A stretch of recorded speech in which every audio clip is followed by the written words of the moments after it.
أعوذ بالله من الشيطان الرجيم بسم الله الرحمن الرحيم الحمد لله والصلاة والسلام على رسول الله أما بعد. Dear brothers and sisters, today we will reflect on a critical teaching from the Qur'an and the Sunnah, enmity and hatred in the path of Allah subhanahu wa ta'ala. I'm not talking about personal grievances, but a principle rooted in the distinction between truth and falsehood, between Tawheed and Shirk. We will continue to explore the Quranic verse from the Surah Al-Mumtahana, which establishes eternal enmity between Muslims and non-Muslims. We will also examine Prophet Ibrahim's struggle against the Taghut and the obligation of Jihad by hand, tongue, and heart. وَبَدَا بَيْنَنَا وَبَيْنَكُمُ الْعَدَاوَةُ وَالْبَغْضَاءُ أَبَدًا حَتَّى تُؤْمِنُوا بِاللَّهِ وَحْدَهُ.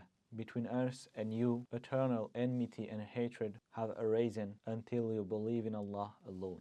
In the Arabic text of this verse, the word bada'a is used, meaning to become apparent or manifest. The verse also distinguishes between enmity and hatred. Enmity is an outward action, whereas hatred is an internal feeling in the heart. Thus, a Muslim will not only have aversion and hatred in their heart, but will also display enmity toward them.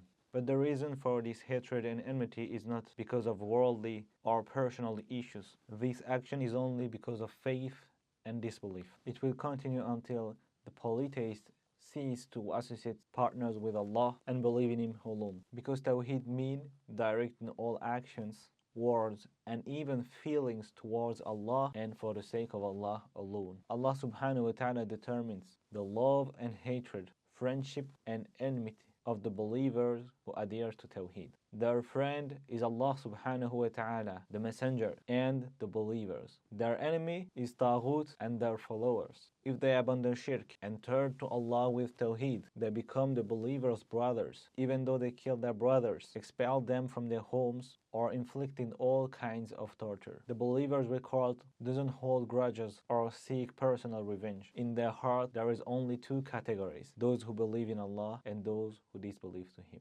Secondly, the practical struggle of Ibrahim alayhi salam against Taghut. Ibrahim alayhi salam didn't limit himself to verbal struggle against the Taghut. He also engaged in practical struggle against them. As Allah said in Surah Al-Anbiya, He broke them all into pieces, except the largest of them, so they might return to it and question it. Taghut, from an Islamic perspective, is the greatest of all evils. As with all evils, the primary goal is to eliminate it and to erase it from the earth. It is narrated from Abu Sa'id al-Khudri radiallahu anhu that the Prophet sallallahu alaihi wasallam said, "Whoever among you sees an evil, let them change it with their hand. If they cannot, then with their tongue. And if they cannot, then with their heart by hating it." But that is the weakest level of faith. The elimination of Taghut by hand is Jihad, the pinnacle of Islam.